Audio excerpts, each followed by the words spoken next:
पहला प्रश्न कानपुर से ओशो जागरण ने पूछा है, कट्टरता का धर्म से क्या संबंध है? कृपया प्रकाश डालें।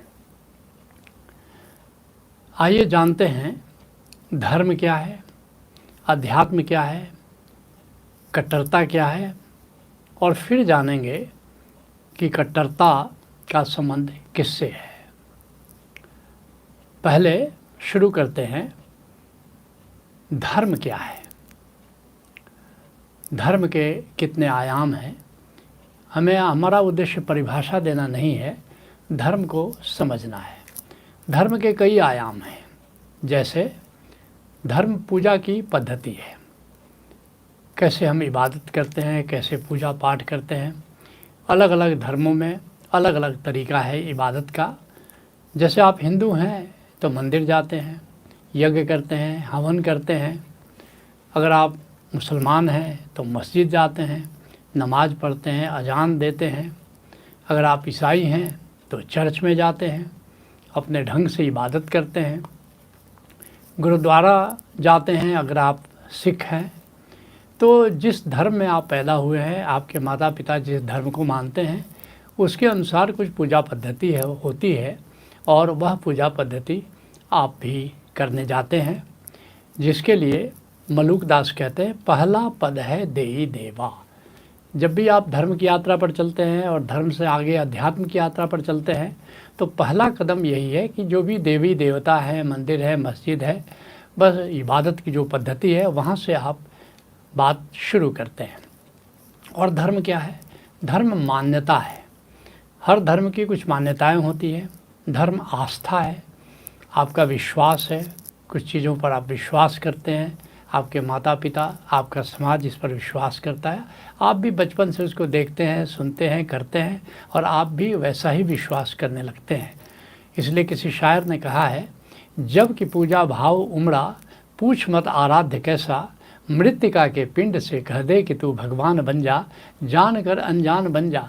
जैसे आप हिंदू संस्कृति में, हिंदू धर्म में पैदा हुए हैं तो आप गंगा को देखते हैं तो भाव से झुक जाते हैं, आप पीपल के वृक्ष को देखते हैं तो भाव से झुक जाते हैं।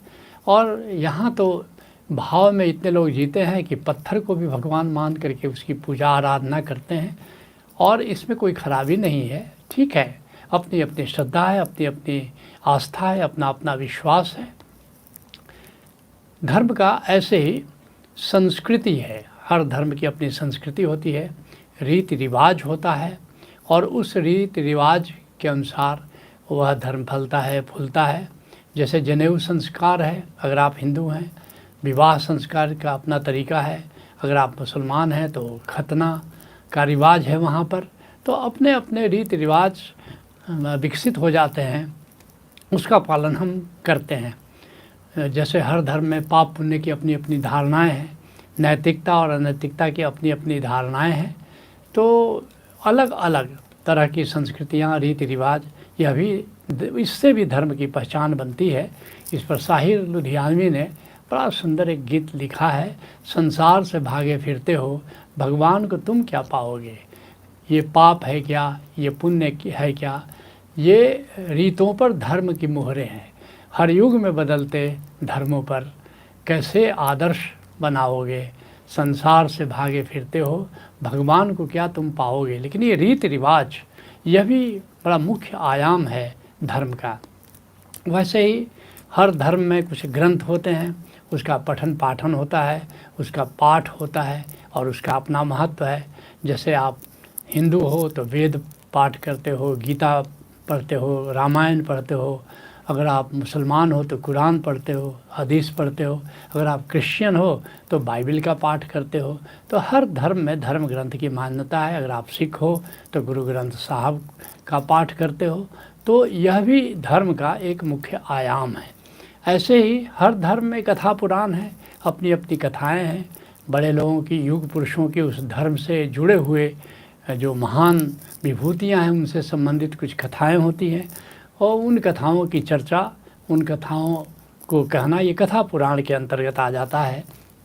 और हज़रत इकबाल ने बड़ा सुंदर व्यंग किया है, बल्कि स्पष्टता से इस बात को कहने की कोशिश की है कि हकीकत रवायत में खो गई और इन कथा कहानियों में सत्य कहीं न कहीं खो जाता है। यद्यपि इस सत्य की अभिव्यक्ति के लिए कथा पुराण है, फिर भी कथा पुराण इतना ज़्यादा हो जाता है कि वो जो सत्य है उन कथा पुराणों में खो जाता है और फिर लोग प्रवचन करते हैं और उस प्रवचन में बड़े ललित ढंग से करते हैं, सुंदर ढंग से करते हैं, मनोरंजन होता है, लेकिन धर्म का मूल तत्व उसमें खो जाता है। इस पर गुरु गोविंद सिंह जी ने बड़ी प्यारी बात कही है, वास कियो बिखियान सो बैठ के। ऊंचे जगह पर उच्चासन पर बैठ करके लोग व्याख्यान देते हैं और ऐसे ही ऐसे सुबह बितायो और ऐसे ही ऐसे अपनी आयु बिता देते हैं, अपना समय गंवा देते हैं। इसलिए अब धर्म के बाद और थोड़ा आगे बढ़ते हैं। धर्म का मूल तत्व क्या है? मूल तत्व धर्म का अध्यात्म है। यूँ कह सकते हो कि धर्म शरीर की तरह है और अध्यात्म उसकी आत्मा है। क्या है अध्यात्म? अब मान्यता से अध्यात्म का कोई संबंध नहीं है, ये अनुभव ज्ञान है। जो भीतर अपनी आत्मा का आप अनुभव करते हैं, आत्मा के विभिन्न आयामों को जानते हैं, उसका संबंध अध्यात्म से है। जैसे मैंने मलुकदास की बात की तो मलुकदास कहते हैं कि पहला पद है देई देवा। जब आप शुरू करते हैं तो देवी देवताओं से, इबादत से, पूजा पाठ से शुरू करते हैं। दूजा नेम, अब हर धर्म में कुछ नियम होते हैं, आचार होते हैं। और तीजा आचारा और सदाचार, शुभता, इस पर जोर दिया जाता है। लेकिन मलुकदास कहते हैं तीजे पद में सब जग उलझा। नैतिकता में बस यहाँ लोग आकर के उलझ जाते हैं, यहाँ तक मान्यता की बातें हैं। लेकिन इससे आगे जो तत्व है, कहते हैं कि चौथा अपरंपारा। लेकिन चौथा कदम, चौथा पद, ये तो अपरंपार है। वो जो तुरीय अवस्था है वो क्या है? अब मैं अनुभव पद ही समाना, जहाँ से अनुभव की शुरुआत होती है, जहाँ आत्मा को जानने की दिशा में कदम उठाए जाते हैं, ये मुख्य है और यहीं से अध्यात्म शुरू होता है। इसलिए बच्चन कहते हैं कि अगर अध्यात्म के मंदिर में जाना है तो कहते हैं धर्म ग्रंथ सब जला चुकी हो जिसके अंतर की ज्वाला, और मंदिर मस्जिद गिरजे सबको तोड़ चुका जो मतवाला, और पंडित मोमिन पादरियों के फंदों को जो काट चुका, कर सकती है आज उसी का स्वागत मेरी मधुशाला। अब जाकर के अध्यात्म की यात्रा शुरू होती है, जिसके लिए दादू बड़े प्यारे अंदाज में कहते हैं, सबे सयाने एक मत। जितने सयाने लोग हैं, जितने जानने वाले लोग हैं, उनमें कोई भिन्नता नहीं है। मानने वालों में तो बड़ी भिन्नता है। कृष्ण में और कबीर में, या कृष्ण या जीसस में और कृष्ण और मोहम्मद में कोई भिन्नता नहीं, ये जानने वाले लोग हैं। बुद्ध में, महावीर में नहीं, वहाँ भिन्नता नहीं है। लेकिन उनके पीछे चलने वाले लोगों में बड़ी भिन्नता है, वहाँ मत के नहीं है। दादू कहते हैं सबे सयाने एक मत, और सब की एक ही जात, और जिन पहुँचे तिन कह गए सब की एक ही बात। जानने वाले एक ही बात कहते हैं, वो सत्य की बात कहते हैं, माना कि अपने अपने ढंग से करते हैं।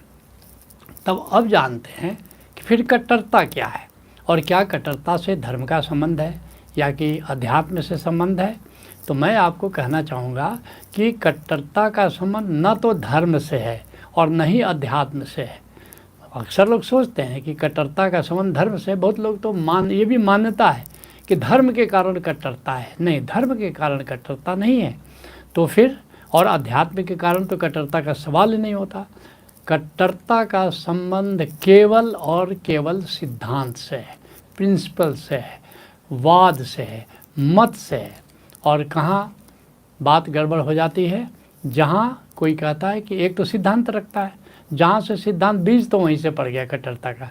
लेकिन जब कोई कहना शुरू कर दे कि मेरा सिद्धांत, मेरा धर्म ग्रंथ सर्वश्रेष्ठ है, हिंदू कहते हैं हमारा वेद सर्वश्रेष्ठ है, मुसलमान कहते हैं हमारा कुरान सर्वश्रेष्ठ है, और हर धर्म के लोग अपने अपने धर्म ग्रंथ को श्रेष्ठ बताना शुरू कर देते हैं। जबकि जितने भी जानने वाले हैं आपस में तो प्रतियोगिता नहीं कर रहे हैं। जितने जानने वाले हैं ये तो नहीं कहते हैं कि मैंने ही जाना। यहाँ तक कृष्ण तक कहते हैं कि अर्जुन मेरे पहले इस सत्य को कितने लोगों ने जाना है, बहुत लोगों ने जाना है। मोहम्मद साहब खुद कहते हैं कि हमारे पहले 1,24,000 पैगंबरों ने इस सत्य को जाना है। जानने वाले ये क्लेम नहीं करते हैं, लेकिन मानने वाले जहाँ से शुरू कर देते हैं ये क्लेम करना, वहाँ से कट्टरता शुरू होती है। इसी तरह कुछ लोग हैं वो कहते हैं मेरा गुरु मेरा पैगंबर आखिरी है, किसी और गुरु की कोई ज़रूरत ही नहीं है। अब भगवान महावीर के पीछे लोग जो चले, उन्होंने कहा कि बस ये जैन धर्म में 24 तीर्थंकर है, कहते हैं कि ये 24वां तीर्थंकर जो हमारा है ये आखिरी तीर्थंकर है, इसके बाद कोई तीर्थंकर होने की ज़रूरत नहीं है और ना हो सकते हैं। ऐसे ही बुद्ध के मानने वाले हैं, ये कहते हैं ये आखिरी बुद्ध है, इनके बाद कोई बुद्ध होने वाला नहीं है। ऐसे मोहम्मद साहब को मानने वाले हैं, कहते हैं कि हो गए अनेक पैगंबर, लेकिन ये जो है ये हमारा आखिरी पैगंबर है। और तो और अब ओशो को मानने वाले कह रहे हैं कि हो गए आखिरी गुरु, इनके आगे अब किसी गुरु की कोई ज़रूरत नहीं है, जो भी कहना था ओशो ने कह दिया। आप देखते हो अभी हाल हाल में ओशो विदा हो गए, लेकिन उनके पीछे भी कट्टरता की शुरुआत हो गई। तो ये जो एक सिद्धांत जो हम बना लेते हैं, बस यहाँ से शुरुआत हो जाती है कट्टरता की। इसलिए सबसे ज़्यादा अभी चर्चा में है इस्लामिक कट्टरता। तो इसके पीछे क्या है, इसको ज़रा हम ठीक से समझेंगे। भारतवर्ष में खास करके ये औरंगजेबी मानसिकता ये कट्टरता के पीछे है। ये 17वीं सदी में औरंगजेब हुआ और इसने एक किताब लिखी, फतवाए आलमगीरी। और तुम जान करके आश्चर्य करोगे कि भारतवर्ष के कुछ मुसलमान मानते हैं कि कुरान और हदीस के बाद ये जो फतवाए आलमगीरी है यही श्रेष्ठतम ग्रंथ है। उस औरंगजेब की किताब जिसने अपने भाइयों को मरवाया, जिसने दारा शिकोह की जान ली, जिसने इतने संतों को परेशान किया, बस उसको अगर तुम आदर्श बना लोगे अपना, तो फिर धर्म में क्या प्रवेश करेगा? प्रेम प्रवेश कर सकता है क्या? उसमें कट्टरता प्रवेश नहीं करेगी। उसी तरह से सबसे ज़्यादा जो इस्लाम में खास कर कट्टरता बढ़ी, ये वहाबी सिद्धांत के कारण बढ़ा। ये जो उसका जो मुख्य चरित्र है वो वहाब है। वो सऊदी अरब में 18वीं सदी में हुआ, 18th सेंचुरी में हुआ, और उसको प्रश्रय दे दिया सऊदी अरब के जो सुल्तान ने। और उन लोगों का तो इतनी कट्टरता है कि बस अब वो मोहम्मद साहब को भी इंसान ही मानते हैं और कहते हैं कि ये बस उन पर किताब उतरी, बस इतना ही।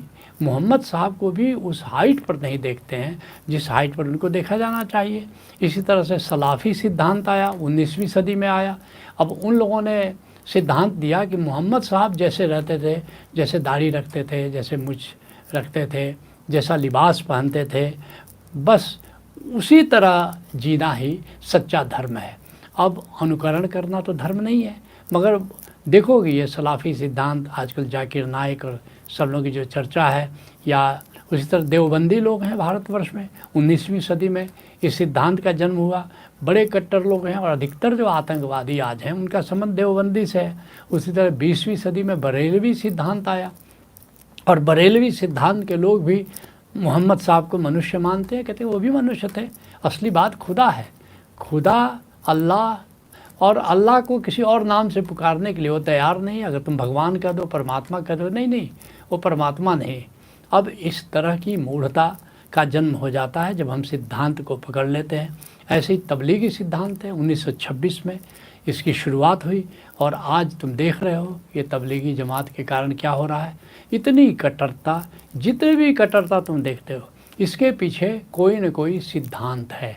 इसका धर्म से संबंध नहीं, इसका अध्यात्म से संबंध नहीं, किसी न किसी सिद्धांत से है। अब जैसे वामपंथी कट्टरता है कि नक्सलाइट जैसे हो गए हैं, उनके यहाँ भी आतंकवाद शुरू हो गया है।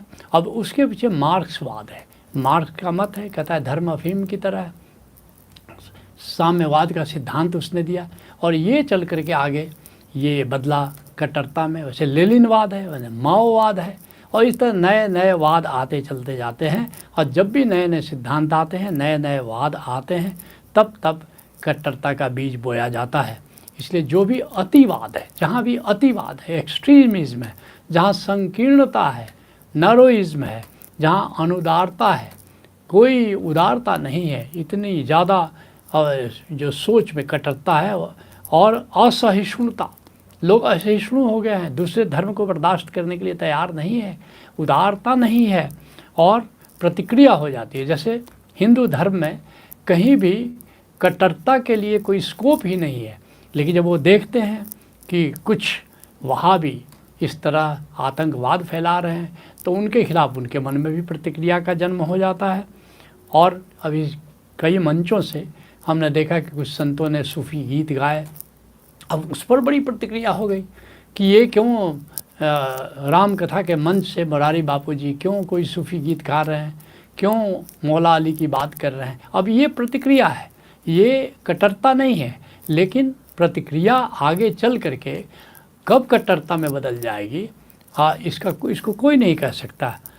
उसी तरह से प्रतिशोध की भावना है, क्योंकि जब कोई कट्टरता में जाता है तो लोग उसके लिए प्रतिशोध में उतर जाते हैं। लेकिन एक बात कॉमन है, जहाँ भी कट्टरता है वहाँ निगुरा संस्कृति है, गुरु का विरोध है। ये बात कॉमन है कि जहाँ भी कट्टरता है वहाँ निगुरा संस्कृति है। इसलिए अगर कट्टरता को समाप्त करना है तो निगुरा संस्कृति को समाप्त करने की ज़रूरत है। इसलिए कबीर साहब बड़ी प्यारी बात कहते हैं, निगुरा मिले न एक, पापी मिले हजार। मैं 1000 पापियों को झेल सकता हूँ, मगर किसी निगुरा को नहीं झेल सकता, क्योंकि हर निगुरा आगे चल करके कट्टर हो जाता है, हर निगुरा आगे चल करके आतंकवादी हो जाता है। पहले प्रश्न में चर्चा को यहीं विराम देते। हरि ओम तत्सत।